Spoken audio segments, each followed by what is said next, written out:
Hello नमस्कार साथियों, द्वितीय क्लासेस में आपका स्वागत है। साथियों, आज राजभाषा से संबंधित महत्वपूर्ण प्रश्न और उसके उत्तर को वन लाइनर के रूप में लिया हूं, जिससे कि कम से कम समय में यह सभी प्रश्नों को देखा जाए। यदि आप रेलवे में जॉब करते हैं तो आपके लिए यह वीडियो अति महत्वपूर्ण होने वाला है। तो चलते फ्रेंड्स अपने प्रश्न की ओर।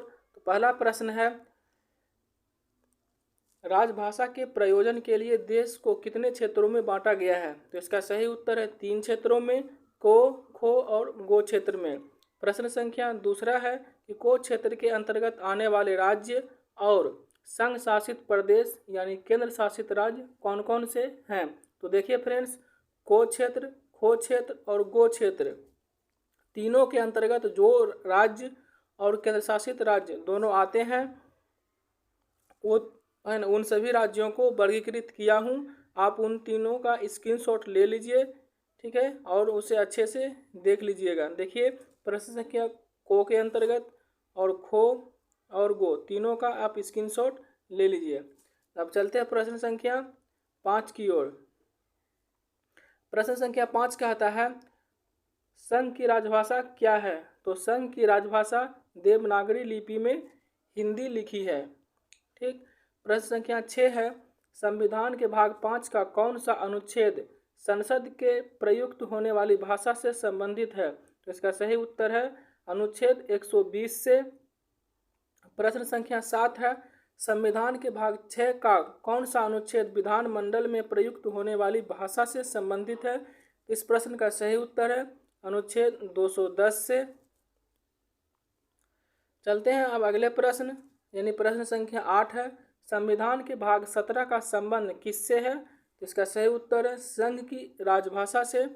प्रश्न संख्या 9 कहता है, संविधान के भाग 17 में संघ को राजभाषा के प्रयोजन के लिए कितने अनुच्छेद है?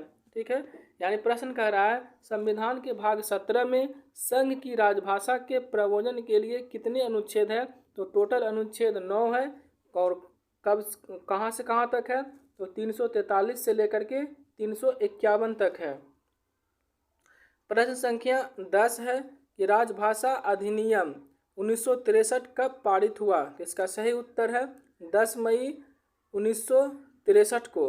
अगला प्रश्न है, राजभाषा अधिनियम 1963 का संशोधन कब हुआ? तो इसका सही उत्तर है वर्ष 1967 में।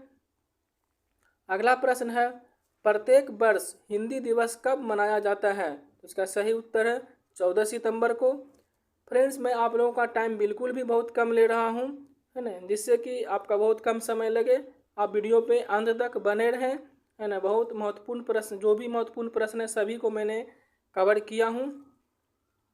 चलते हैं प्रश्न संख्या 13 कहता है, हिंदी को संवैधानिक दर्जा कब मिला?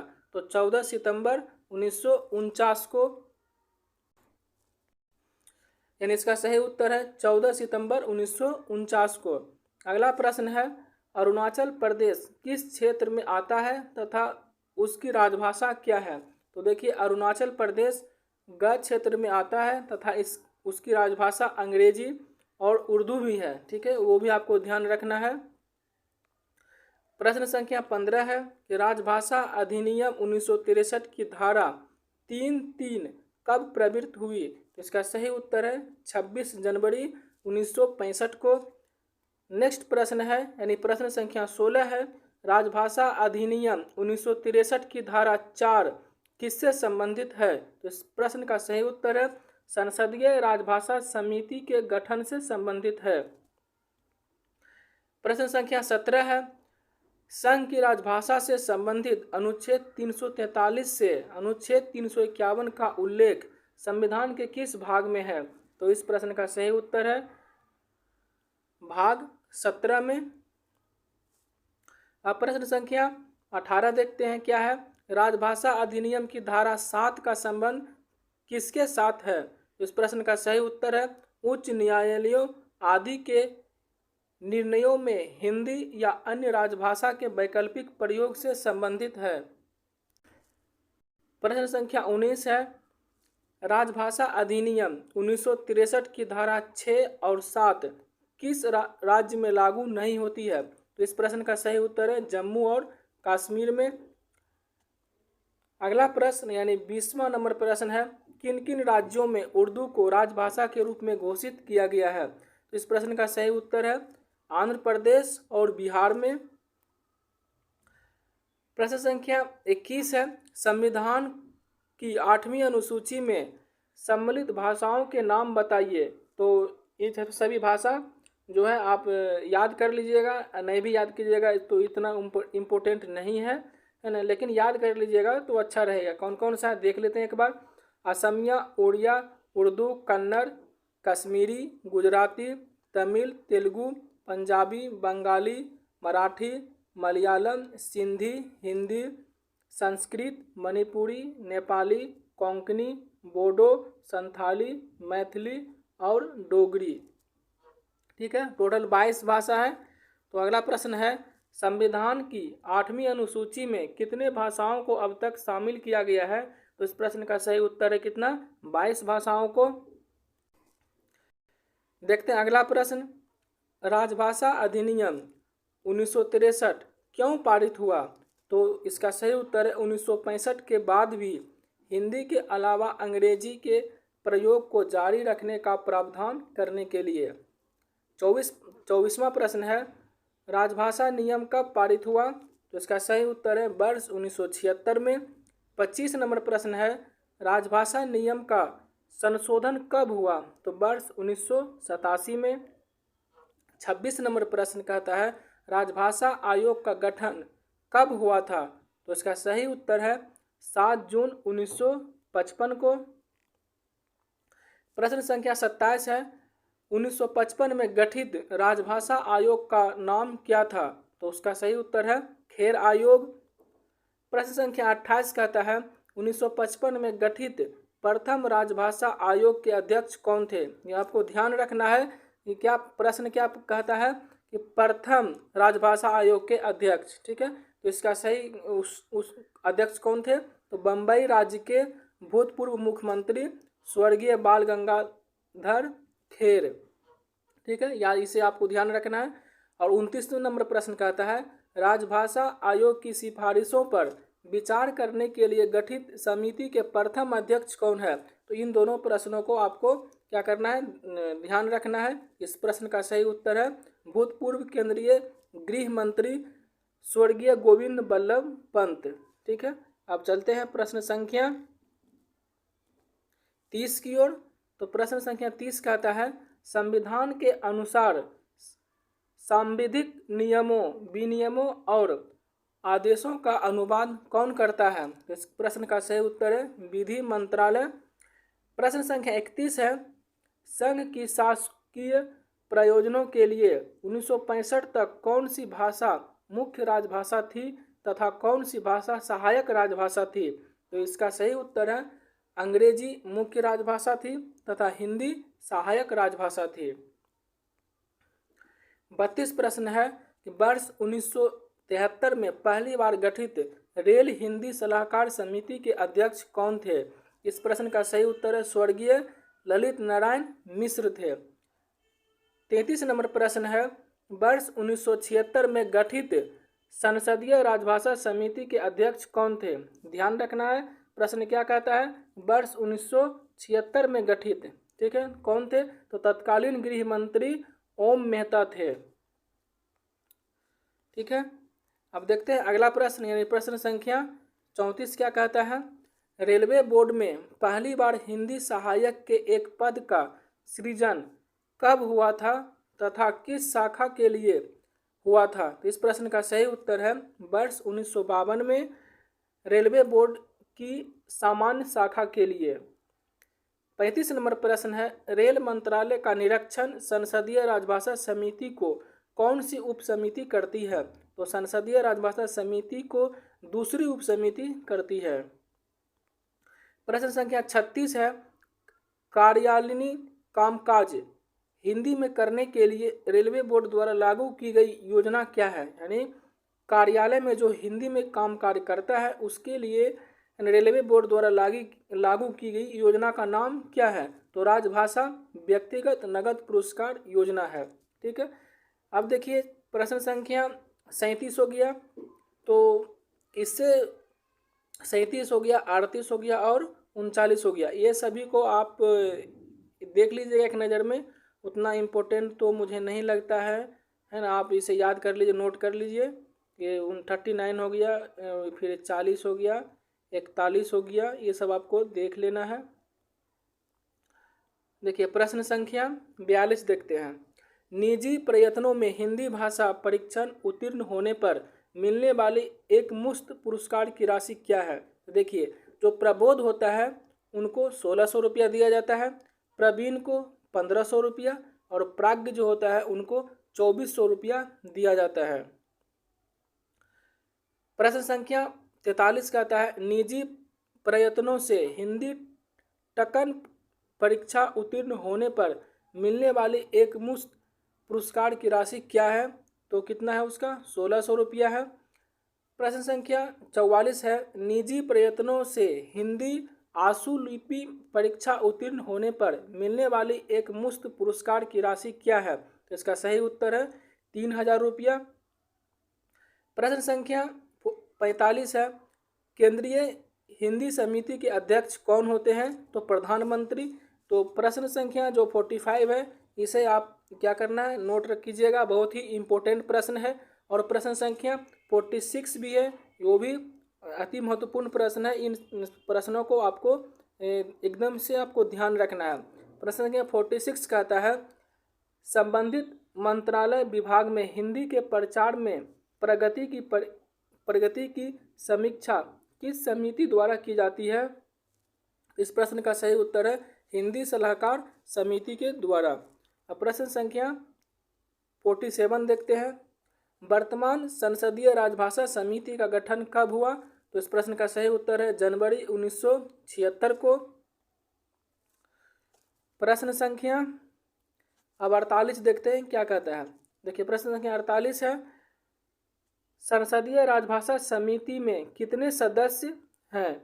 इस प्रश्न का सही उत्तर है 30 सदस्य। देखिए संसदीय राजभाषा समिति में जो सदस्य है कुल 30 सदस्य है, जिसमें कि देखिए 20 सदस्य लोकसभा से लिया जाता है और 10 सदस्य राज्यसभा से लिया जाता है। तो प्रश्न संख्या देखिए 48, 49 और 50, ये तीनों प्रश्न को आपको ध्यान रखना है। प्रश्न संख्या 51 भी बहुत ही महत्वपूर्ण है, इसे देखते हैं। प्रश्न संख्या 51 है, संसदीय राजभाषा समिति की कितनी उप समितियां हैं? इस प्रश्न का सही उत्तर है 3 उप समितियां हैं, ये आपको ध्यान रखना है। अब अगला प्रश्न है, प्रश्न संख्या 52 है, संसदीय राजभाषा समिति का मुख्य कार्य क्या है? तो इसका सही उत्तर है हिंदी के प्रगामी प्रयोग की समीक्षा करना।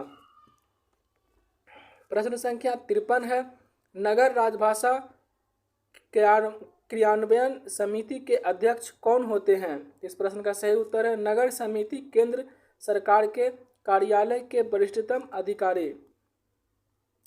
प्रश्न संख्या 54 है, राजभाषा क्रियान्वयन समिति की बैठकों की अवधि क्या है? तो इसका सही उत्तर है 3 महीने में एक बार।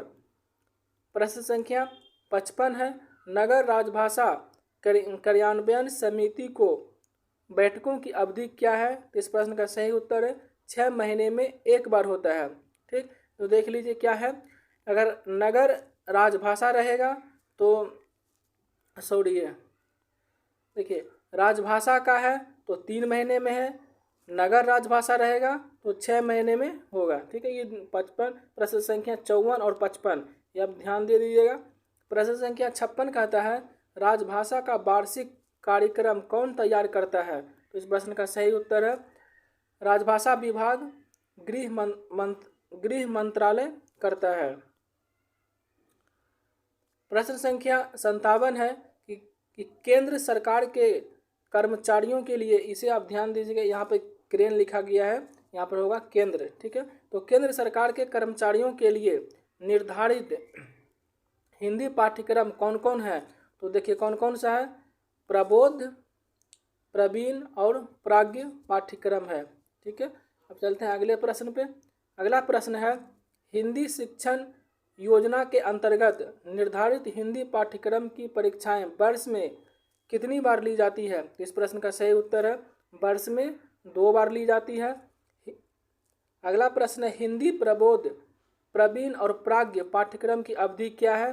तो इस प्रश्न का सही उत्तर है क्या? 5 महीने है। अगला प्रश्न है केंद्र सरकार के लिपिकीय कर्मचारियों के लिए निर्धारित अंतिम पाठ्यक्रम क्या है? तो अंतिम पाठ्यक्रम आप देखें क्या था?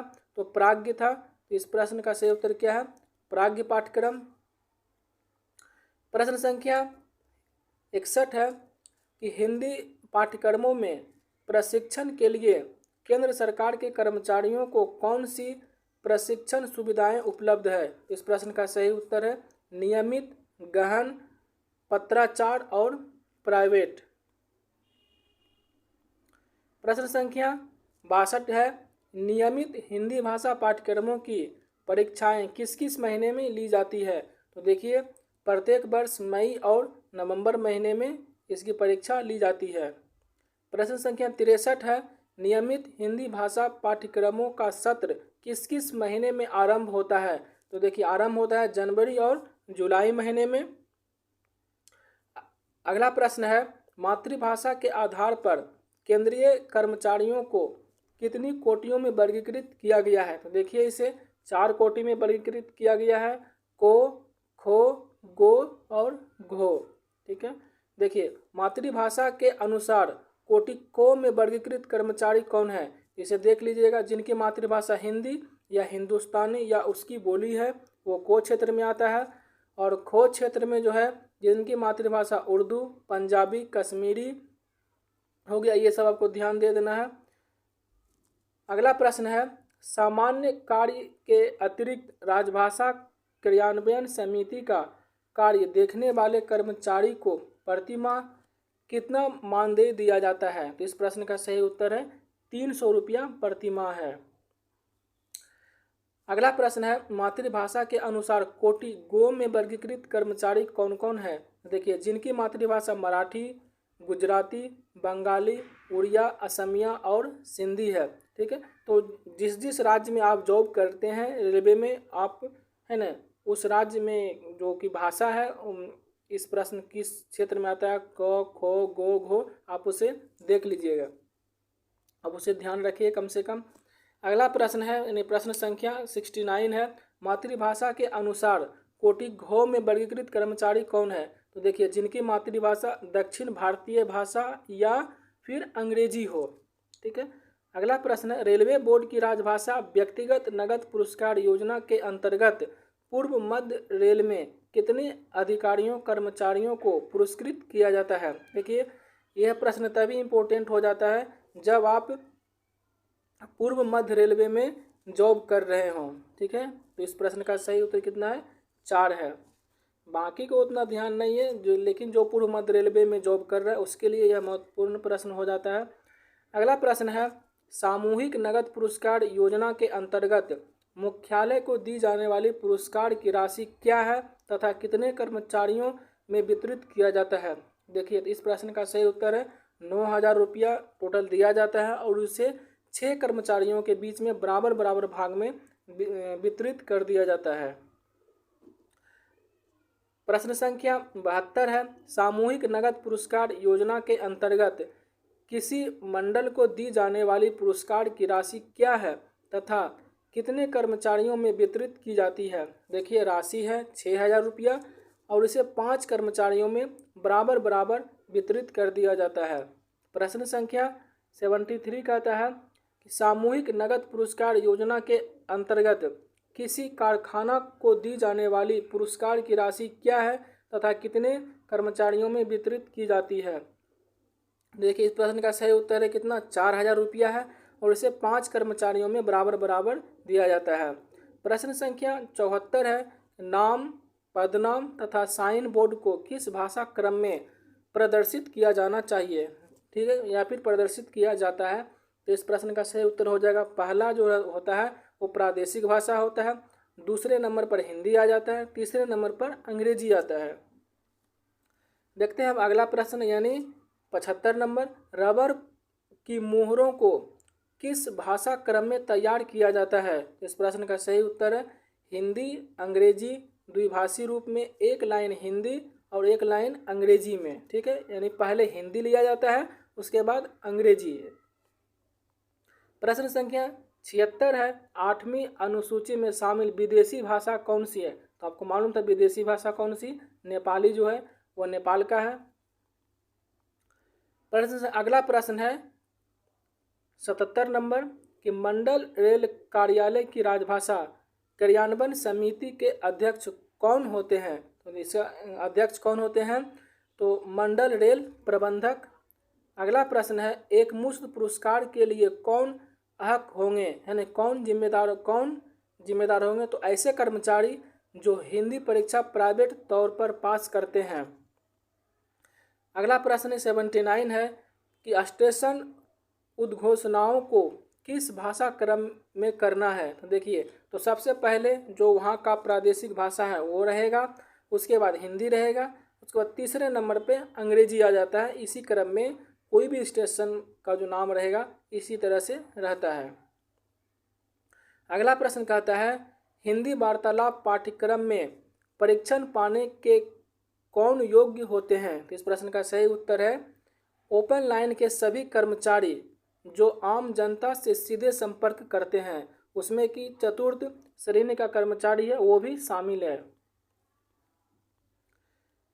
अगला प्रश्न है यानी प्रश्न संख्या 81 है कि राजभाषा अधिनियम 1963 होगा यहाँ पे। ठीक है, इसे सही कर लीजिएगा। राजभाषा अधिनियम 1963 की किस धारा के अंतर्गत केंद्र सरकार को राजभाषा संबंधी नियम बनाने की शक्ति दी गई है? तो इसका सही उत्तर राजभाषा अधिनियम 1963 की धारा 8 के अंतर्गत। ठीक है। अगला प्रश्न है कमलापति त्रिपाठी राजभाषा स्वर्ण पदक से सम्मानित किए जाने वाले उच्च अधिकारी को पदक के अलावा नकद पुरस्कार स्वरूप कितनी राशि दी जाती है? तो देखिए इसका सही उत्तर क्या है, 5,000 रुपया। देखते हैं अगला प्रश्न यानी प्रश्न संख्या 83 क्या कहता है कि रेल मंत्री राजभाषा रजत पदक से सम्मानित किए जाने वाले उच्च अधिकारी को पदक के अलावा नगद पुरस्कार स्वरूप कितनी राशि दी जाती है? देखिए कौन सा है, रेल मंत्री राजभाषा रजत पदक, इसे याद रखिएगा कितना है, 4,000 रुपया है। कमलापति त्रिपाठी राजभाषा स्वर्ण पदक जो है वह 5,000 है। ठीक, याद रख लीजिएगा, स्वर्ण पदक 5,000, रजत पदक पूछेगा तो 4,000 रुपया। प्रश्न संख्या 84 है तकनीकी रेल विषयों पर हिंदी में मौलिक पुस्तकें लिखने के लिए चालू की गई योजना कौन सी है? तो इसका उत्तर है लाल बहादुर शास्त्री तकनीकी मौलिक पुस्तक लेखन नगद पुरस्कार योजना। ठीक, अगला प्रश्न है यानी प्रश्न संख्या 85 है कि लाल बहादुर शास्त्री तकनीकी मौलिक पुरस्कार लेखन नगद पुरस्कार योजना के अंतर्गत प्रथम, द्वितीय और तृतीय पुरस्कार की राशि कितनी है? देखिए प्रथम जो है वह 15,000 रुपया है, द्वितीय 7,000 है और तृतीय 3,300 रुपया है। तो ये जो है इम्पोर्टेंट प्रश्न है, इसे आप ध्यान से याद कर लीजिएगा। चलते हैं अगले प्रश्न पे यानी प्रश्न संख्या 86 में है। देखिए नीचे जो भी मैं पुरस्कार लिखा हूँ उसे आपको ध्यान से याद कर लेना है, बहुत ही इम्पोर्टेंट है। प्रश्न है लाल बहादुर शास्त्री तकनीकी मौलिक पुस्तक लेखन प्रथम पुरस्कार कितना है? 15,000 रुपया, जो कि मैं इसके पहले बताया हूँ प्रश्न संख्या 85 में। प्रश्न संख्या 87 है इंदिरा गांधी राजभाषा प्रथम पुरस्कार कितना है? 40,000 रुपया। 88 नंबर प्रश्न है प्रेमचंद पुरस्कार, इस ये जो है कहानी संग्रह में दिया जाता है, इसका जो यह पुरस्कार की राशि कितना है? तो 15,000 रुपया है, ये भी आपको ध्यान रखना है। प्रश्न संख्या 89, देखिए 89 है रेल मंत्री राजभाषा व्यक्तिगत पुरस्कार कितना है? तो 1,000 रुपया है।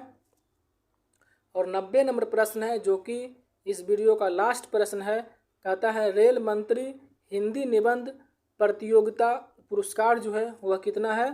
तो 6,000 रुपया है। ठीक है, ये जो है प्रथम पुरस्कार 6,000 रुपया है। तो साथियों यह वीडियो आपको कैसा लगा हमें कमेंट करके ज़रूर बताएं। यदि आप रेलवे में जॉब कर रहे हैं तो आपके लिए यह वीडियो अति महत्वपूर्ण साबित होने वाला है। अगर आपको यह वीडियो अच्छा लगा तो हमें मोटिवेट करें, और आप मोटिवेट कैसे करेंगे तो चैनल को लाइक सब्सक्राइब जरूर करें और शेयर भी करें। तो थैंक यू फ्रेंड्स, मिलते हैं अगले वीडियो में। धन्यवाद।